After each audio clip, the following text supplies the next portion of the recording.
அனைவருக்கும் வணக்கம். இது உங்கள் மலைச்சாரல். நான் உங்கள் அகிலா. இன்றைக்கி இந்த வீடியோவில் ஒரு விலாக் தான் பார்க்க போகிறீங்க. ரொம்ப நாளுக்கு அப்புறம் வீட்டில் இருக்க மாதிரியான ஒரு விலாகு. இன்றைக்கி ஃபுல்லாக எந்த ஒர்க்குமே இல்லை, கேஷுவலாக வீட்டில் இருந்து நான் வீட்டில் என்னென்னலாம் செய்வேன்றது தான் நீங்கள் பார்க்க போகிறீங்க. இன்றைக்கி காலையிலே வந்துட்டு தலையெல்லாம் சிக்கெடுத்து எண்ணெய் தான் தடவை போகிறேன். ஏன்னா இன்றைக்கி தலை குளிக்கணும். நிறைய பேர் வந்துட்டு ஹேர் கேர் ரொட்டீன் ஒரு வீடியோ போடுங்க அப்படின்னு சொல்லி கேட்குறீங்க. நான் ஏற்கனவே போட்டிருக்கேன், அதே தான் இப்போவும் ஃபாலோ பண்ணுறேன். நான் வேணால் இந்த ஒரு 1 வீக் ஃபுல்லாக எப்படி நான் என்னோடய ஹேருக்கு வந்துட்டு என்னென்ன பண்ணுறேன்ற மாதிரி வேணால் நான் போடுறேன். நான் டெய்லியும் ஹேருக்கு ஆயில் வைக்க மாட்டேன், நான் தலை குளிக்கிற அன்றைக்கி மட்டும் வச்சுப்பேன். அதனால் இன்றைக்கும் வச்சுக்கிறேன். இப்போல்லாம் எனக்கு என்னமோ ஹேருக்கு ஆயில் வச்சாலே ரொம்ப தலை வலிக்கிற மாதிரி இருக்குது. அதனால் நான் வச்சுட்டு ஒரு 2-3 மணி நேரம் கழித்து நான் தலை குளிச்சிருவேன். நல்லா தலைக்கு எண்ணெய் வச்சு சிக்கி எடுத்து தலையை சீவிக்கலாம்.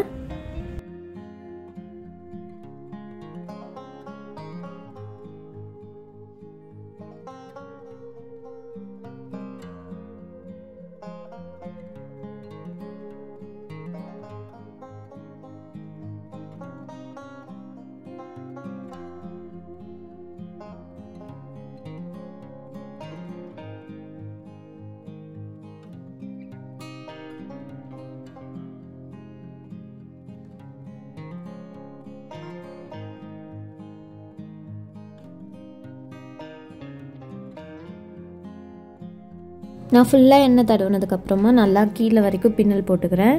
நல்லா கீழே வரைக்கும் போட்டுக்கிறேன். ஆனால் மடிச்செல்லாம் கட்டலை. முன்னாடிலாம் கீழே நுனி வரைக்கும் பின்னிட்டு அப்படியே மடித்து போட்டு ரப்பர் பேண்ட் போடுவேன். ஆனால் இப்போல்லாம் அப்படி போடுறதில்ல. அப்புறம் நேற்று வந்துட்டு நான் வாழைப்பழத்தில் ஐஸ்கிரீம் செய்கிறேன்னு சொல்லிட்டு செஞ்சேன். அது வந்துட்டு ஐஸ்கிரீம் மாதிரியே இல்லை, ஆனால் சில்லுன்னு ஒரு ஃப்ரோசன் டெசர்ட் மாதிரி இருந்தது. இது நான் எப்படி பண்ணேன்னா, வாழைப்பழத்தை வந்துட்டு நல்லா ஃப்ரீசரில் வச்சு ஃப்ரீஸ் பண்ணிவிட்டு அதோட கோகோ பவுடரும் சுகரும் போட்டு அரைச்சி அது திரும்பி ஃப்ரீசரில் வச்சு நல்லா ஃப்ரீஸ் பண்ணேன். ஃப்ரீஸ் பண்ணாலும் அது ஃப்ரீஸ் ஆகவே இல்லை, ஒரு மாதிரி கொலனே இருந்தது. சரின்ட்டு அப்படியே சாப்பிட்டேன். நல்லா தான் இருந்தது டேஸ்ட் எல்லாம். எப்போவாவது நமக்கு ஐஸ்கிரீம் சாப்பிட்ணுன்ற மாதிரி இது தோணுச்சுன்னா இந்த மாதிரி ஹெல்த்தியாக செஞ்சுக்கலாம் வீட்டில். அன்றைக்கி வந்துட்டு காலையில் நல்லா வெயில் அடிச்சுது. ரொம்ப நாளுக்கு அப்புறம் வெயில் அடித்த மாதிரி இருந்தது. எப்போ பாரு மேகமூட்டமாக மழை பெஞ்சிட்டு அந்த மாதிரியே இருந்துட்டு இப்போ திடீர்னு நல்லா வெயில் அடிச்சுது.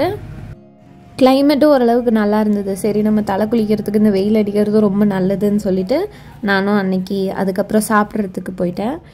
இன்றைக்கி வந்துட்டு நம்ம தோசை ஊற்றி தான் சாப்பிட போகிறோம். ஆனால் தோசைக்கல் வந்துட்டு அன்றைக்கி தான் கழுவுனனால தோசை உடனே ஊற்ற முடியாது, எண்ணெய் ஒட்டிக்கும். அதனால் நான் என்ன பண்ணிட்டேன், எண்ணெய் ஊற்றி வெங்காயம் சின்னதாக கட் பண்ணி அதையும் இந்த எண்ணெய் காஞ்சதுக்கப்புறம் அதில் போட்டுட்டு அது கூடயே கொஞ்சம் உப்பும் போட்டு நல்லா வதக்கிக்கிட்டேன். இது மாதிரி பண்ணும்போது தோசை வந்துட்டு நல்லா ரோஸ் மாதிரி வரும். அதோட கல்லோடு நம்ம போய் ஒட்டிக்காது. நீங்களும் இது மாதிரி இரும்பு கடாய் இல்லை இரும்பு தோசைக்கல் அது மாதிரி வச்சுருந்தீங்க, தோசை ஒழுங்காக வரமாட்டேங்குதுன்னா இந்த டிப் ட்ரை பண்ணி பாருங்கள். நீங்கள் ஃபஸ்ட் டைம் தோசைக்கல் பழக்கிறதுக்கு கூட இது மாதிரி நீங்கள் ட்ரை பண்ணலாம்.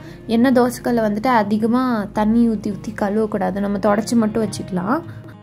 எப்போவாது கழுவும் போது நான் இந்த மாதிரி பண்ணிக்குவேன். அதுக்கப்புறம் தோசை ஊற்றிக்கிட்டேன். நான் எனக்கு மட்டும்தான் ஊற்றிக்கிறேன். அம்மா வந்துட்டு அதுக்கப்புறமா ஊற்றி சாப்பிடுவாங்க அவங்க பொறுமையாக. அதனால் நான் எனக்கு மட்டும் ஊற்றிக்கிறேன். சின்ன வயசில் இந்த ஸ்கூல் படிக்கிற டைம்லலாம் நான் டிஃப்ரெண்ட்டாக தோசை ஊற்றிலாம் சாப்பிடுவேன். சாம்பார் தோசைலாம் என்னமோ ரோல் மாதிரி பண்ணி அப்படிலாம் சாப்பிடுவேன். ஆனால் இப்போல்லாம் அந்த மாதிரி எதுவுமே சாப்பிட்றதில்ல. நார்மல் தோசை அது ஊற்றி சாப்பிட்றதே பெருசுன்ற மாதிரி இருக்குது.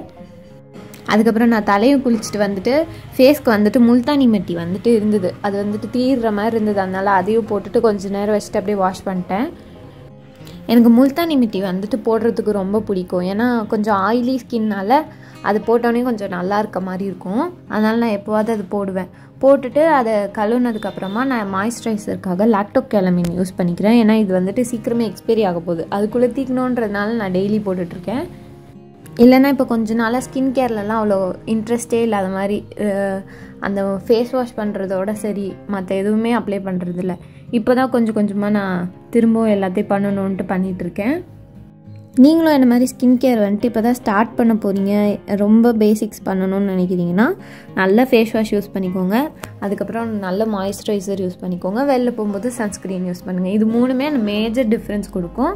அதே மாதிரி ஃபேஸ் வந்துட்டு ரொம்ப வாஷ் பண்ணக்கூடாது. காலையில் ஒரு வாட்டி, ஈவினிங் இல்லைன்னா நைட் ஒரு வாட்டி, 2 வாட்டி 3 வாட்டி மட்டும் வாஷ் பண்ணுங்கள். மாய்ஸ்சரைசரும் காலையில் ஒரு வாட்டியும் நைட்டு தூங்க போகும்போது ஒரு வாட்டியும் அப்ளை பண்ணிக்கிட்டிங்கன்னா ஸ்கின் வந்துட்டு ரொம்ப நல்லாயிருக்கும்னு இல்லை, ஓரளவுக்கு நல்லா மெயின்டைன் ஆகும். இப்போ தலைமுடியை நல்லா காய வச்சுக்கலாம். தலைமுடி காய வைக்கிறதுக்கு நான் எதுவும் டெக்னிக்கலாக யூஸ் பண்ண மாட்டேன். அப்படியே விட்டுருவேன் ஒரு நாள் ஃபுல்லாக. நான் எப்போது வீட்டில் ஃப்ரீயாக இருக்கிற டைமில் தான் தலை குளிப்பேன். நான் அன்றைக்கி ஃபுல்லாக லீவாக இருந்தால் அந்த மாதிரி தான் குளிப்பேன். அதனால் நான் அதை பற்றி ரொம்ப கவலைப்பட்டுக்க மாட்டேன். நான் ஒரு மாதிரி 11:30 12 அந்த மாதிரி தான் குளிக்க போனேன். அதனால் எனக்கு ரொம்ப பசிக்க ஆரம்பிச்சிருச்சு. சரின்னு சொல்லிட்டு நூடுல்ஸ் சாப்பிட்லான்னு தோணுச்சு. அதனால் கொரியன் ஸ்டைலில் நூடுல்ஸ் செஞ்சு பார்க்கலாம் இன்றைக்கி அப்படின்னு சொல்லிட்டு வெறும் நான் நூடுல்ஸ் மட்டும் தனியாக எடுத்து வேக வச்சுக்கிறேன். அதுக்கப்புறம் 2 பூண்டையும் நான் நசுக்கி அதோட தோலெல்லாம் உரிச்சிக்கிறேன். எனக்கு வந்துட்டு பூண்டு அவ்வளோவா பிடிக்கவே பிடிக்காது. உங்களுக்கும் பிடிக்காதுன்னா கீழே கமெண்ட் பண்ணுங்கள். நான் சாப்பிடவே மாட்டேன், தொட்டு கூட பார்க்க மாட்டேன், அந்தளவுக்கு பிடிக்காதுன்னு இல்லை. ஆனால் எனக்கு அதோட ஸ்மெல்லு அதெல்லாம் அவ்வளோ பிடிக்காது. சரி இந்த வாட்டி நம்ம ட்ரை பண்ணலான்னு சொல்லிட்டு 2 பூண்டு மட்டும் நான் எடுத்துக்கிறேன். அப்புறம் இந்த 2 பூண்டையும் சின்ன சின்னதாக கட் பண்ணிக்கிறேன். ரொம்ப மெல்லிஸாக கட் பண்ணிக்கிறேன். எந்தளவுக்கு இது வரப்போகுதுன்னு தெரியல, நம்ம செஞ்சு பார்க்கலாம். இது கட் பண்ணி நான் தனியாக எடுத்து வச்சுக்கிறேன். உங்களுக்கு பூண்டெல்லாம் நல்லா பிடிக்கும்னா இன்னும் கொஞ்சம் அதிகமாக கூட நீங்கள் போட்டுக்கலாம். இப்போ வந்துட்டு நூடுல்ஸை வந்துட்டு வேக வச்சது பாருங்கள் எந்த மாதிரி புழு மாதிரி வேகுதுன்னு. அதை வேக வச்சது தனியாக எடுத்து வச்சுக்கோங்க. இப்போ இதோட நம்ம டொமேட்டோ சாஸும் சோயா சாஸும் ஆட் பண்ணிக்கலாம். நான் ரெண்டுமே ஒரு ஸ்பூன் ஆட் பண்ணிக்கிறேன்.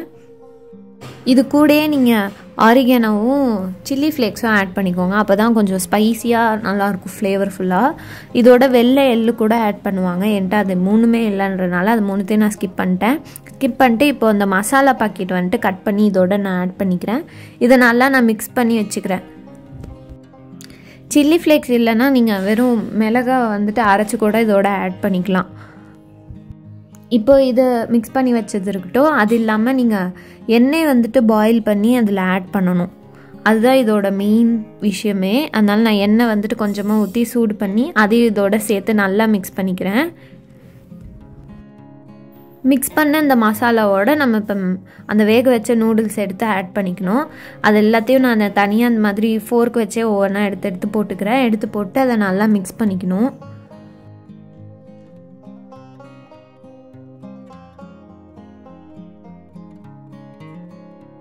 இது மாதிரி 2 ஸ்பூன் வச்சுட்டு இந்த மாதிரி அதாவது அடியில் இருக்கிறது அப்படியே எடுத்து மேலே போட்டிங்கன்னா நல்லா மிக்ஸ் ஆகிடும்.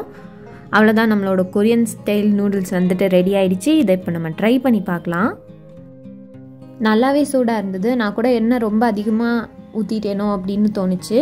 ஆனால் அதுக்கப்புறம் கொஞ்சம் பரவாயில்லையாக தான் இருந்தது. இப்போ இதை சாப்பிட்டு பார்க்கலாம். நான் இப்போ தான் ஃபஸ்ட் டைம் இதை சாப்பிட்டு பார்க்க போகிறேன். பூண்டெல்லாம் போட்டிருக்கேன். அது வேறு பூண்டு ஸ்மெல் நிறையா இருக்குமா என்னன்னு தெரியல. அதெல்லாம் நம்ம பார்க்கலாம்.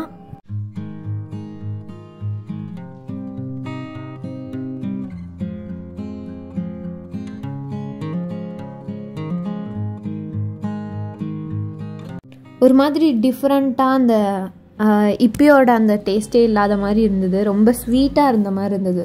நம்ம சோயா சாஸும் டொமேட்டோ சாஸும் ஆட் பண்ணதுனால. சில்லி ஃப்ளேக்ஸ்லாம் போட்டிருந்தா இன்னும் கொஞ்சம் ஸ்பைஸியாக இருந்திருக்கும். இது கொஞ்சம் நூடுல்ஸே கொஞ்சம் இனிப்பாக சாப்பிட்ற மாதிரி இருந்தது. இதோட அந்த ஸ்பைசினஸே இல்லாமல் சில்லி ஃப்ளேக்ஸ் மட்டும்தான் நான் மிஸ் பண்ணிட்டேன்னு நினைக்கிறேன். அடுத்த வாட்டி அதோட ஆட் பண்ணி நம்ம சாப்பிட்டு பார்க்கலாம். மற்றபடி இது சாப்பிட்றதுக்கு ரொம்பவே டேஸ்ட்டாக இருந்தது. அந்த பூண்டோட ஸ்மெல்லு டேஸ்டெல்லாம் ரொம்ப டாமினேட் பண்ணுற மாதிரிலாம் இல்லை. இப்போ வந்துட்டு ஒரு சின்ன கீச்செயின் எப்படி பண்ணுறதுன்னு நம்ம பார்க்கலாம். இதுக்கு வந்துட்டு நான் அந்த ரெட் கலர் ஃபெதர் எடுத்துக்கிறேன். அதுக்கப்புறம் சின்ன சின்ன பீட்ஸ் வந்துட்டு எடுத்துக்கிறேன். இது வந்துட்டு என்னோடய செயினில் இருந்து அந்த நான் எடுத்து வச்சுருந்தேன். அதுவும் இந்த மாதிரி ஒயரும் நம்ம எடுத்துக்கலாம். இப்போ அந்த ஒயர் வந்துட்டு நம்ம தேவையான அளவு கட் பண்ணி எடுத்துக்கலாம். இது நார்மலாக நம்ம சிசரில் வச்சு கட் பண்ணாலே கட் ஆகிடும். ஏன்னா இந்த ஒயர் வந்துட்டு ஈஸியாக நம்ம கட் பண்ணிடலாம். இப்போது ஒரு பீட் மட்டும் உள்ளே போட்டுட்டு நான் அதை வந்துட்டு நல்லா ட்விஸ்ட் பண்ணிக்கிறேன் அந்த ஒயரை. அதே மாதிரி அந்த இறகுல வந்துட்டு எனக்கு எந்த இடத்துல அந்த பீட்ஸ் இருக்கணும் அப்படின்றத நான் பார்த்துட்டு அதை நல்லா ட்விஸ்ட் பண்ணிக்கிறேன். இது மாதிரி ட்விஸ்ட் பண்ணிட்டு அது நல்லா லாக் ஆகிடும். அதுக்கப்புறம் வச்சுட்டு நம்ம அதே மாதிரி அந்த இதோட ஃபெதரோட சேர்த்து நம்ம அதை சுற்றிக்கணும் நல்லா டைட்டாக. இப்போ இதிலே 2 ஒயர் அந்த மடித்து தானே நம்ம சேர்த்தோம். அதை வந்துட்டு நல்லா லெவல் பண்ணி கட் பண்ணிக்கலாம். கட் பண்ணிட்டு நம்ம இன்னும் வேணுங்கிற பீட்ஸ் எல்லாம் இதோட ஆட் பண்ணி சேர்த்துக்கலாம். இது நீங்கள் கலர்ஃபுல்லாகவும் நீங்கள் சேர்த்துக்கலாம். இல்லைனா இது மாதிரி பிளெயின் ஒயிட் கலர்லேயும் நீங்கள் ஆட் பண்ணிக்கலாம். நான் ஒரு 4 பீட்ஸ் வந்துட்டு நான் சேர்த்துக்கிறேன். நீங்கள் எவ்வளோ லென்த்துக்கு வேணாலும் சேர்த்துக்கலாம். அதே மாதிரி ஃபெதரும் நீங்கள் இன்னும் 2-3 வைக்கணுன்னாலும் வச்சுக்கலாம். அதே மாதிரி இதில் வந்துட்டு அந்த கொலுசில் இருக்கிற அந்த மணி கூட சேர்த்திங்கன்னா இன்னும் அழகாக இருக்கும். இப்போ அதை ரெண்டுத்தையும் இது பண்ணிட்டோன்னா அவ்வளோதான், நம்மளோட கீச்செயின் வந்துட்டு ஃபினிஷ் ஆகிடுச்சு. இப்போ அந்த 2 ஒயரையும் பிரித்து நம்ம ட்விஸ்ட் பண்ணிக்கலாம். ட்விஸ்ட் பண்ணிவிட்டு 2 ஒயரையும் பிரித்து நம்ம ஜிப்போட அட்டாச் பண்ணிக்கலாம். ஜிப்போட சேர்த்தும் இன்னொரு 2-3 வாட்டி ட்விஸ்ட் பண்ணிவிட்டு அதை நல்லா நம்ம கோக்குற மாதிரி கோத்து நல்லா லாக் பண்ணிக்கலாம் அந்த ஜிப்போட. அவ்வளோதான். இது வந்துட்டு ஈஸியாகவும் செய்யலாம், லைட் வெயிட்டடாகவும் இருக்கும், ரொம்ப வெயிட்டாக இருக்காது. நம்ம ட்ரெஸ்ஸுக்கெலாம் கூட இந்த மாதிரி அட்டாச் பண்ணலாம். பண்ணிவிட்டு நான் மிச்சம் இருக்கிற எக்ஸ்ட்ரா இருக்கிற அந்த ஒயரை மட்டும் கட் பண்ணி எடுத்துக்கிறேன். கட் பண்ணிவிட்டு அதை நல்லா டைட் பண்ணிக்கிறேன். இப்போ நீங்கள் அந்த இறகு பிடிச்சி இழுத்தாலும் அது இன்னும் டைட் ஆகிட்டே தான் இருக்கும், அதனால் வராது. அதை பிடிச்சும் நீங்கள் இழுக்கலாம். இப்போ இந்த பேக்கில் வந்துட்டு இதை அட்டாச் பண்ணதுக்கப்புறம் இப்படி தான் இருக்குது. நீங்கள் அந்த பேக் கலருக்கு மேட்ச் ஆகிற மாதிரியான ஃபெதர் எடுத்து நீங்கள் இது செஞ்சுக்கலாம். இது உங்களுக்கு பிடிச்சிருக்கான்றதை கீழே கமெண்ட் பண்ணுங்கள். அவ்வளோதான் இந்த vlog. இவ்வளோ நேரம் பொறுமையாக இந்த வீடியோ பார்த்ததுக்கு நன்றி.